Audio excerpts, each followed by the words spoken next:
Muy bien. Bueno, vamos a nuestra epístola a los Corintios, la primera epístola a los Corintios, en el capítulo 3, para avanzar un poquito más en ese capítulo. Hemos estado con Joel el viernes pasado, hoy también iba a estar Joel, y están teniendo problemas allí en Río Hondo.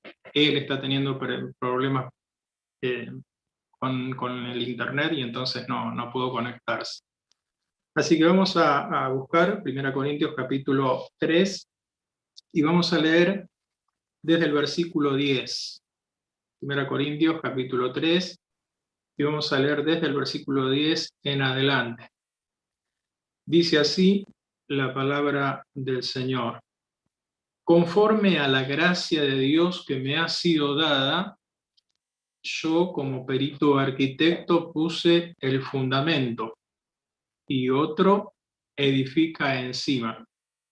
Pero cada uno mire cómo sobreedifica, porque nadie puede poner otro fundamento que el que está puesto, el cual es Jesucristo. Y si sobre este fundamento alguno edificare oro, plata, piedras preciosas, madera, heno, hojarasca, la obra de cada uno se hará manifiesta, porque el día la declarará, pues por el fuego será revelada, y la obra de cada uno, cual sea el fuego, la probará. Si permaneciere la obra de alguno que sobreedificó, recibirá recompensa. Si la obra de alguno se quemare, él sufrirá pérdida, si bien él mismo será salvo, aunque así como por fuego. El Señor añada su bendición a esta porción de la Escritura y nos ayude para meditar y pensar un poquito en esta noche en este pasaje y en este libro, en esta epístola, de la cual ya hace algunos viernes que venimos mirando. Acá vemos, sabemos que es Pablo el que está hablando y está escribiendo, y entonces muestra él que ha tenido el privilegio y la responsabilidad al mismo tiempo de poner el fundamento de la iglesia local allí en Corinto. También tuvo ese mismo privilegio y esa misma responsabilidad en otros lugares, ¿no? Pero aquí estamos viendo allí en Corinto. Él tuvo el privilegio y la responsabilidad de poner el fundamento. Y entonces usa esta figura, la figura de el edificio. Anterior a esto, en los versículos anteriores, estuvo con otra figura sacada de la agricultura, y dice que él también plantó, o sea, tuvo el privilegio y la responsabilidad de plantar. Y sus compañeros, Apolos, los demás, la responsabilidad y el privilegio de regar. Aquí la figura es de la arquitectura, como sabemos, y dice ahí: yo como perito arquitecto puse el fundamento, ¿no? Conforme a la gracia que me ha sido dada, yo como perito arquitecto puse el fundamento, y otros edifica encima, pero cada uno mire cómo sobre edifica. Estaba pensando en los arquitectos que usa el Señor, en los arquitectos que usa Dios, tomando este ejemplo de Pablo, ¿no? Y qué distinto que son a los arquitectos de nuestro tiempo, a los que conocemos nosotros. Cuando pensaba, por ejemplo, en un arquitecto de nuestro tiempo, no sé si en nuestra iglesia hay alguno, puede ser que haya, y seguramente conocemos alguno. Pensaba, por ejemplo, a la persona en una oficina, pensaba en esa oficina o estudio tal vez su título ahí puesto, su graduación, ¿no es cierto?, mostrando quién es y de dónde se graduó. Y pensaba también en algún plano que pudiese tener. eh, Antiguamente los planos estaban en un actril, supongo que hoy en día los usan la computadora, ¿no es cierto?, y hacen mucho más fácil los planos. Y eso es más o menos, pensaba, o es la idea que tengo de un arquitecto. Y los arquitectos que usa Dios o que usó Dios no tienen título, sino que tienen un mensaje. No tienen la comodidad de una oficina, sino que más bien el arquitecto que usa Dios sale en busca de corazones necesitados donde poner el fundamento por la predicación, y coloca allí en el corazón necesitado el fundamento. Y mientras lleva o trabaja en esa obra, mientras está en esa tarea, el mismo Dios le muestra los planos, sus planos, su diseño. Fijémonos, por ejemplo, en relación a Pablo y a esta iglesia. Hechos capítulo 18, que es un versículo que ya lo miramos cuando escuchamos la introducción, cuando hicimos la introducción. Hechos capítulo 18, versículo 1. Dice ahí, Hechos de los Apóstoles, capítulo 18 y versículo 1. Después de estas cosas, Pablo salió de Atenas y fue a Corinto. Pasamos al versículo 4 del mismo capítulo. Y discutía en la sinagoga todos los días de reposo y persuadía a judíos y a griegos. Y cuando Silas y Timoteo vinieron de Macedonia, Pablo estaba entregado por entero a la predicación de la palabra, testificando a los judíos que Jesús era el Cristo. Pero oponiéndose y blasfemando estos, les dijo, sacudiéndose los vestidos, vuestra sangre sea sobre vuestra propia cabeza. Yo, limpio, desde ahora me iré a los gentiles. Y saliendo de allí, se fue a la casa de uno llamado Justo, temeroso de Dios, la cual estaba junto a la sinagoga. Y Crispo, el principal de la sinagoga, creyó en el Señor con toda su casa. Y muchos de los corintios, oyendo, creían y eran bautizados. Entonces el Señor dijo a Pablo en visión de noche, no temas, sino habla, y no calles, porque yo estoy contigo, y ninguno pondrá sobre ti la mano para hacerte mal, porque yo tengo mucho pueblo en esta ciudad. Ahí vemos cómo esto que estábamos mencionando, que no tiene título, sino que tiene un mensaje, que no se queda en la comodidad de su oficina o en la seguridad de su lugar, sino que sale en busca de aquellos corazones necesitados para echar allí el fundamento de la predicación. Y vemos los resultados y cómo el Señor le muestra realmente su plan o sus planos. Le dice, no temas, sino habla y no calles, porque yo estoy contigo y ninguno pondrá sobre ti la mano para hacerte mal, porque yo tengo mucho pueblo en esta ciudad. Y sin duda vemos nosotros, siguiendo este ejemplo, hacer lo mismo o intentar hacer lo mismo. Comprender que esos son las personas que usa el Señor y dejar eso es lo que estaba diciendo Joel, la cuestión de madurar, dejar el tema de la carnalidad, el tema de la división, y como vamos a ver más adelante, unirnos en esta tarea de construir el edificio de Dios o de sobreedificar sobre el fundamento de Cristo. Los arquitectos que usa Dios o estas personas no se considera a sí mismo una persona famosa. Eso es otra de las cosas que podemos encontrar en el mundo. No todos son famosos, pero algunos sí, ¿no es cierto? A veces por ahí vemos algún documental con algún edificio que es muy llamativo, muy importante en una ciudad, y entonces se dice, este edificio lo construyó tal persona. Y luego que escuchamos el nombre, también construyó, diseñó otros edificios, y entonces es una persona famosa. El arquitecto de Cristo o de Dios no se considera famoso, ni tampoco se considera el más grande, sino que se reconoce el más pequeño de todos. Y así se reconocía Pablo cuando él habla de echar el fundamento, de construir. Busquemos Epístola a los Efesios en el capítulo 3. Efesios capítulo 3, y vamos a leer allí el versículo 8.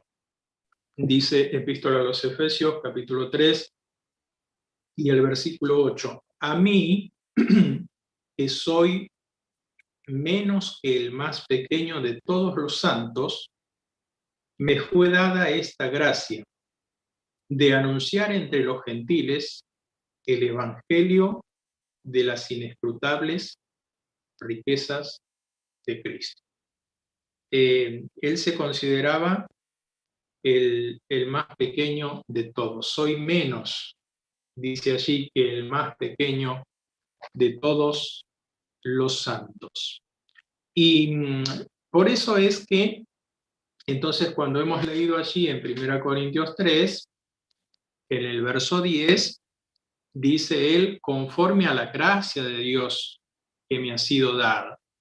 Nosotros sabemos lo que significa gracia, que es lo que el Señor, por el medio por el cual el Señor nos ha salvado, nos ha dado la fe. Dice que cuando el pecado abundó, la gracia sobreabundó, es algo muy grande, es algo que le seguimos pidiendo al Señor y que Él nos da cuando tenemos una prueba. A veces no quita, en el mismo caso de Pablo, por ejemplo, no quitaba el aguijón, no quitaba el mensajero de Satanás, pero sí le proveyó de gracia para soportar aquella prueba. ¿Y cuántas veces nosotros necesitamos y clamamos y le rogamos a Dios por esa gracia? Pero esa gracia, aquí en este caso, le es dada para poner el fundamento, para hacer esta tarea, para edificar el edificio, para sobreedificar el edificio. Dice, yo puse el fundamento y otro edifica encima, pero cada uno mire cómo sobreedifica. Y ahí él abre un poco, digamos así, la mirada, o nos hace detener, o hace detener a los corintios y a cada una de las personas que escuchan, para que observen, para que se detengan, para que piensen, para que se aseguren realmente de lo que están realizando, para quién están trabajando, cómo es la persona para quien están trabajando, qué ha hecho esa persona, cuánto dinero ha invertido, por ejemplo, en el edificio. Nosotros sabemos que hay edificios muy costosos y uno sabe por lo que escucha por ahí que cuando hay una cosa muy cara le prestan mucha atención, y los que trabajan, los trabajadores, tienen que tratarlo de manera muy especial para que no se rompa aquello, para que no se dañe, porque es algo que es muy caro. Bueno, cuando pensamos en el edificio que el Señor está construyendo, o que está construyendo sobre él que es el fundamento, y el edificio es la iglesia, pensamos en el precio, y el precio es realmente incomprensible, ¿no es cierto? Al precio de su sangre, nos dice la Escritura, no hemos sido rescatados ni con oro ni con plata, sino con la sangre preciosa de Cristo. Ese es el precio, lo que invirtió el Señor en el edificio. Y qué poco valor que le dábamos a veces como iglesia, y qué poco valor le daban los corintios, ¿no? Cuando vemos que ellos se preocupaban, digamos, por otras cosas y se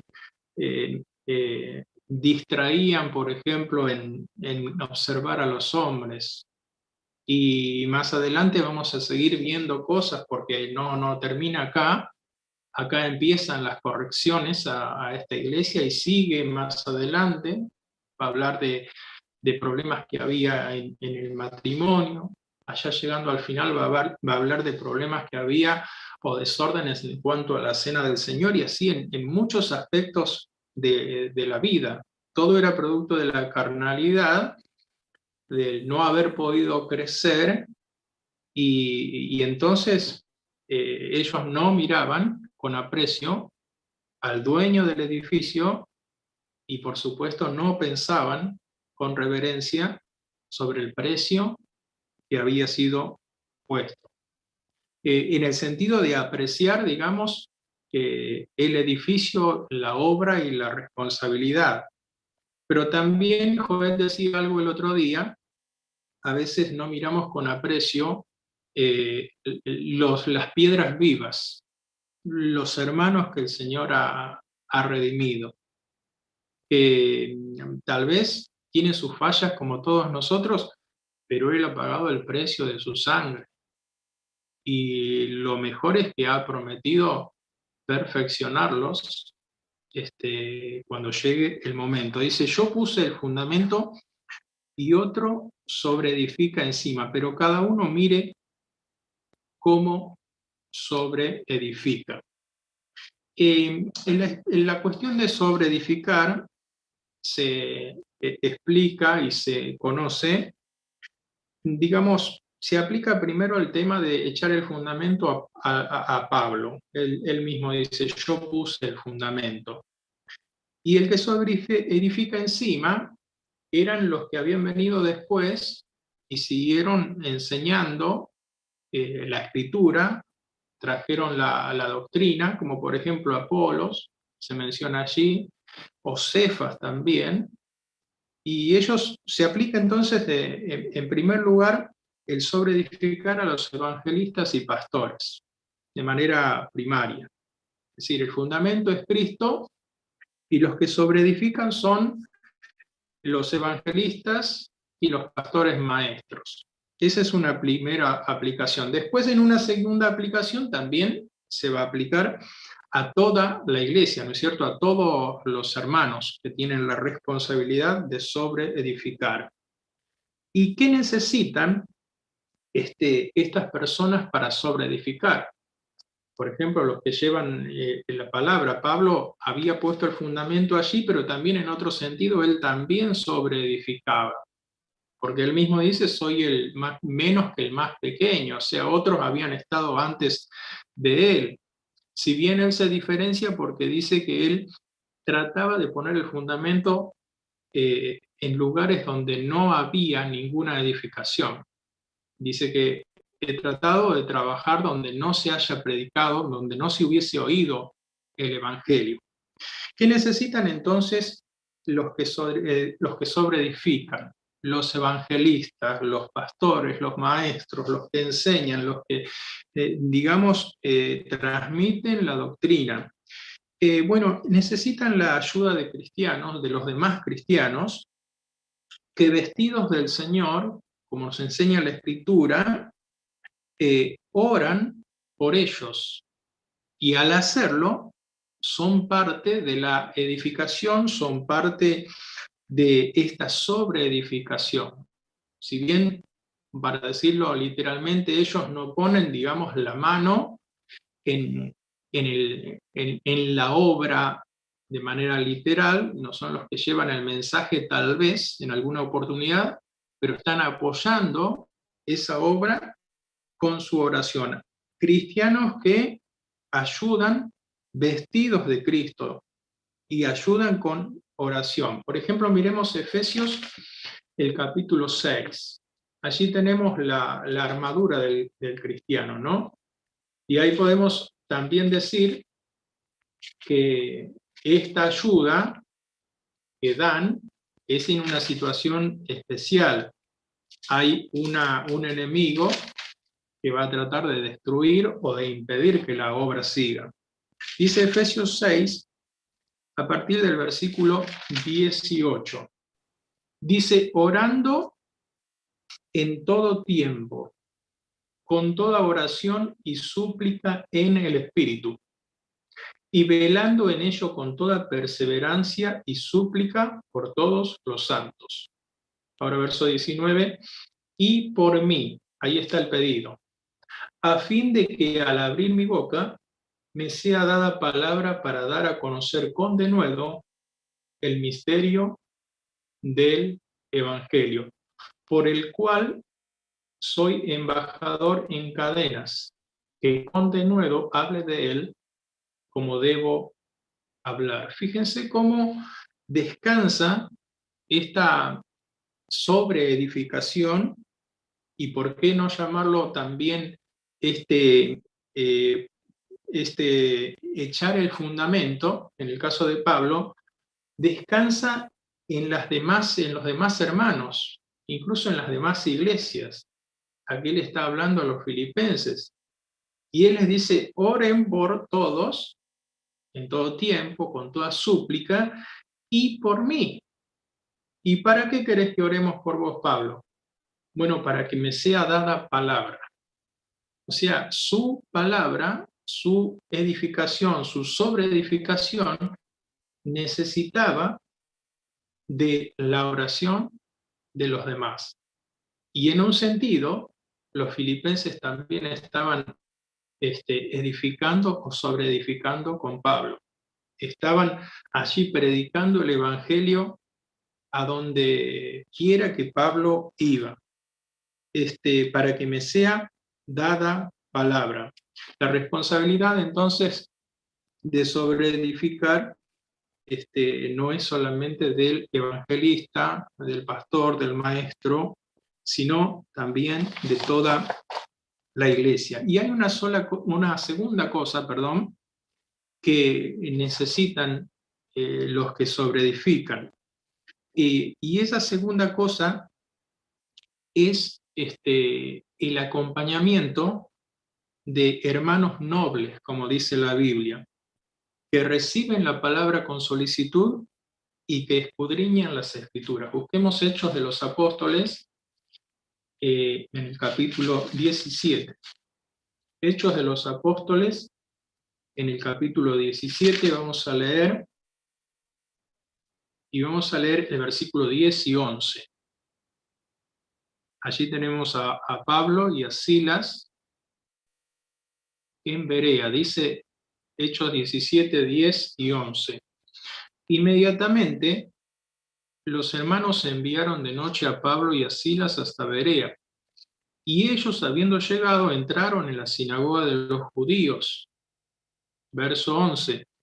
Y estos eran más nobles que los que estaban en Tesalónica, pues recibieron la palabra con toda solicitud, escudriñando cada día las Escrituras para ver si estas cosas eran así. Así que creyeron muchos de ellos y muchas mujeres griegas de distinción, y no pocos hombres. La segunda cosa que necesitan, hermanos nobles, como dice la Escritura, que reciban la palabra con solicitud, pero además que escudriñen las Escrituras, que se aseguren de lo que están oyendo, porque realmente dice cada uno mire cómo sobreedifica, y si bien aquí el que sobreedifica es Pablo y Silas, los hermanos de Berea eran también partícipes de eso, y ellos fueron a la Escritura y comprobaron que el material que se estaba utilizando estaba bien, era de Dios, era de fe, y entonces tenían la completa seguridad, no solamente porque el Señor, los que sobreedificaban, no solamente porque el Señor los guiaba, sino también porque los hermanos, o la iglesia, por decirlo de alguna manera, estaba apoyando aquello y lo apoyaba con convicción. Una iglesia que apoya con convicción, con conocimiento, que no va a un lugar a escuchar al predicador, al pastor, y simplemente asiente y dice qué bien, qué buen mensaje, porque escucha, sino que va a la Escritura, en su mente va a la Escritura, y por medio de la guía del Espíritu Santo le pide al Señor comprobar que aquello verdaderamente es así, y se goza en comprobar la verdad, y Dios envía la bendición. Luego también de aplicarse, como hemos dicho, a los evangelistas y pastores o pastores maestros, también se aplica a todo creyente el sobreedificar, la responsabilidad de todo creyente. Dice, mire cómo edifica. Está ahí en nuestro pasaje, 1 Corintios 3, y estamos en el versículo, vamos a leer el 11, dice, porque nadie puede poner otro fundamento, perdón, es el 10, dice, yo como perito arquitecto puse el fundamento y otro sobreedifica, y otro edifica encima, pero cada uno mire cómo sobreedifica, porque nadie puede poner otro fundamento que el que está puesto, el cual es Jesucristo. Verso 12, y si sobre este fundamento alguno edificare oro, plata, piedras preciosas, madera, heno, hojarasca, la obra de cada uno se hará manifiesta, porque el día la declarará, pues por el fuego será revelada, y la obra de cada uno, cual sea, el fuego la probará. Si permaneciere la obra de alguno que sobreedificó, recibirá recompensa. Si la obra de alguno se quemare, él sufrirá pérdida, si bien él mismo será salvo, aunque así como por fuego. Si sobre este fundamento alguno edificare, y allí están los materiales, ¿no? Que muchas veces mencionamos, oro, plata, piedras preciosas, madera, heno, hojarasca. Y sabemos que, digamos, la aplicación fácil de esto, ¿no? Que nos da ahí la explicación. Uno son los materiales que, digamos, quedan, los materiales aquellos que le llamamos preciosos, los que permanecen, dice el verso 14, si la obra permaneciere, si permaneciere la obra de cada uno.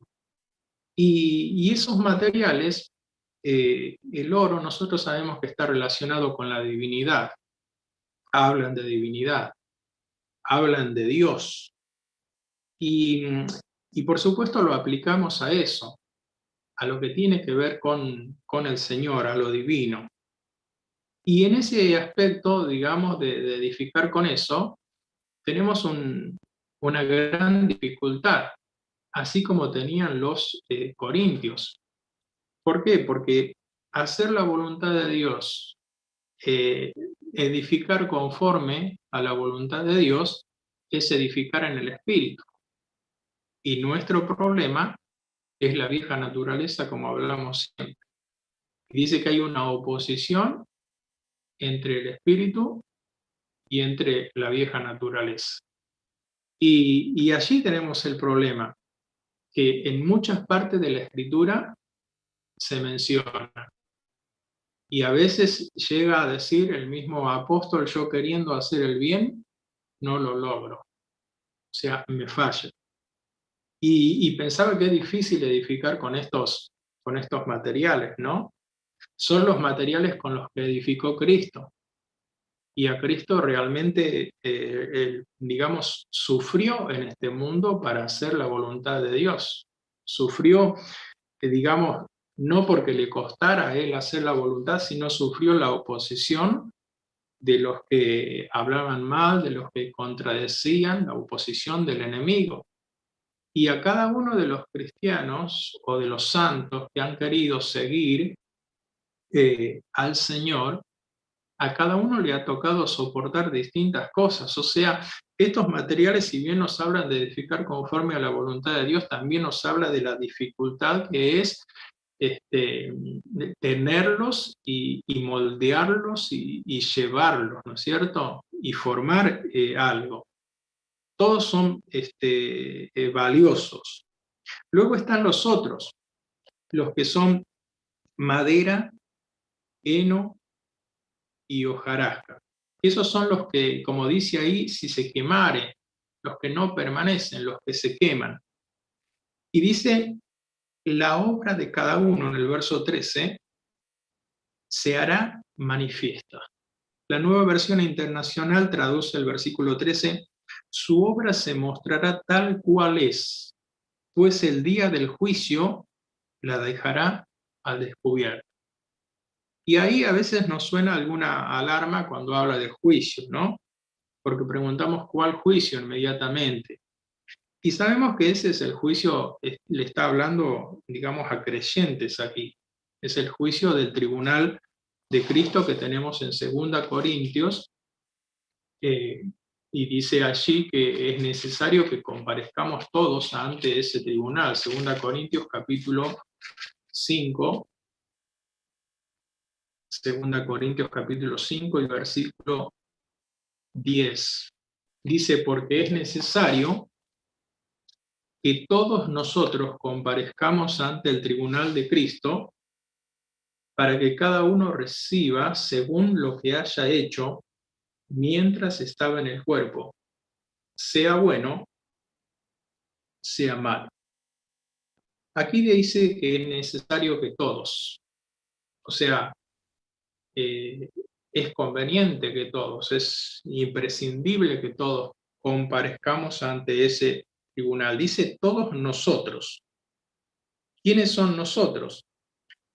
Bueno, en el capítulo 1, verso 5, de ahí de 2 Corintios, está hablando de que todos nosotros son los que tienen o los que tendrán un cuerpo semejante al de Cristo, ¿no es cierto? Porque dice, sabemos que si nuestra morada terrestre, o sea, este cuerpo, se deshiciere, tenemos de Dios un edificio, una casa, no hecha de manos, eterna en los cielos. En otras palabras, un cuerpo semejante al de Cristo. Esos son los que se presentarán ante el tribunal. También los que tienen las arras del Espíritu, fíjense 5:5. Más el que nos hizo para esto mismo es Dios, quien nos ha dado las arras del Espíritu. Esas son las personas que van a estar en el tribunal. También los que van al cielo por fe y no por vista. Dice ahí el versículo 7, porque por fe andamos, no por vista. Ahí están las personas. Y los que procuran ser agradables, dice el versículo 9 del capítulo 5 ahí, por tanto procuramos también, o ausentes o presentes, serle agradable. Una cuestión depende, digamos, de Dios y está segura. Seremos agradables a Él cuando estemos presentes, ¿no es cierto? Porque la Biblia nos enseña que Él nos transformará, nos hará semejante a Él, entonces ahí seremos completamente agradables a Él. Pero mientras no estamos en ese lugar, o mientras estas personas no están presentes al Señor, dice que procuran, insisten por agradar al Señor. Esas son las personas que van a estar en el tribunal de Cristo, o sea, son los santos, son los creyentes, es la iglesia, son los redimidos. Y si son los redimidos, entonces este juicio no tiene nada que ver con el pecado, ¿no es cierto? Porque el pecado ya fue juzgado y fue castigado en la cruz, en la persona del Señor Jesucristo. El resultado del juicio vemos ahí que es, por una parte, dice, recompensa, ahí en el versículo 14, si permaneciere la obra de alguno que sobreedificó, recibirá recompensa.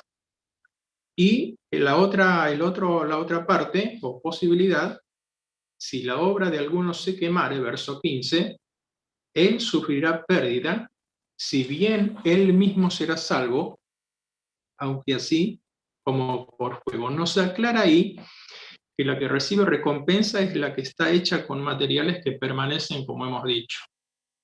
Y la que recibe o sufre pérdida es la hecha con materiales que se queman.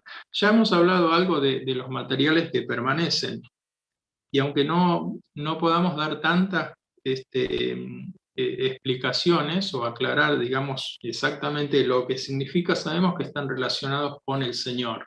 Y hemos mencionado que nosotros tenemos un problema para edificar con esos materiales, no una imposibilidad, porque el Señor nos ha capacitado para hacerlo, pero sí una dificultad que tiene que ver con nuestros deseos. Y también pensaba que hay otra cuestión que a veces tiene que ver con, digamos, con el acusador, con Satanás. Y pensaba, por ejemplo, en Job. Job tuvo que construir con esas cosas que permanecen.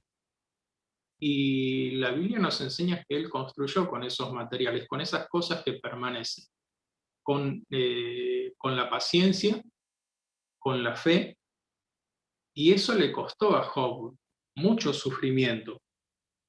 Y hay una oportunidad de que él dice, me probará y saldré como oro. O sea, mi vida se va a desarmar, se va a derretir por la presión, por el fuego, como dice Pedro de la prueba, pero saldré como oro. O sea, Dios me sacará. Y estaba pensando en la otra cuestión, en el tema de la pérdida. ¿Qué es aquella pérdida? En realidad, no sé qué es esa pérdida, y los comentaristas en realidad no se juegan, no te dicen qué es esa pérdida, porque posiblemente no lo saben. Y estaba mirando, y esa palabra para pérdida se usa solamente 2 veces en el Nuevo Testamento. Y esas 2 veces las usa el apóstol Pablo. Una es aquí, en 1 Corintios 3, en el versículo 15, cuando dice que si la obra de alguno se quemare, él sufrirá pérdida. Y la otra oportunidad que lo usa Pablo es en 2 Corintios, en el capítulo 7, y busquémosla porque tal vez nos dé una idea de lo que significa esa pérdida. 2 Corintios capítulo 7 y versículo 9. Dice Pablo allí, ahora me gozo, no porque hayáis sido contristados, sino porque fuisteis contristados para arrepentimiento, porque habéis sido contristados según Dios, para que ninguna pérdida, ahí está la palabra, ninguna pérdida padecieseis por nuestra parte. Ahí son las únicas 2 oportunidades en que se usa esta palabra pérdida, digamos, viniendo del griego, ¿no es cierto? Después hay otras oportunidades en que se usa la palabra pérdida en el Nuevo Testamento. Cuando se usa en otros lados, la pérdida tiene la idea de perder algo, digamos, por la fuerza, de ser sacado por la fuerza. Y aquí en estas 2 oportunidades, en el original, dice que la idea es una herida,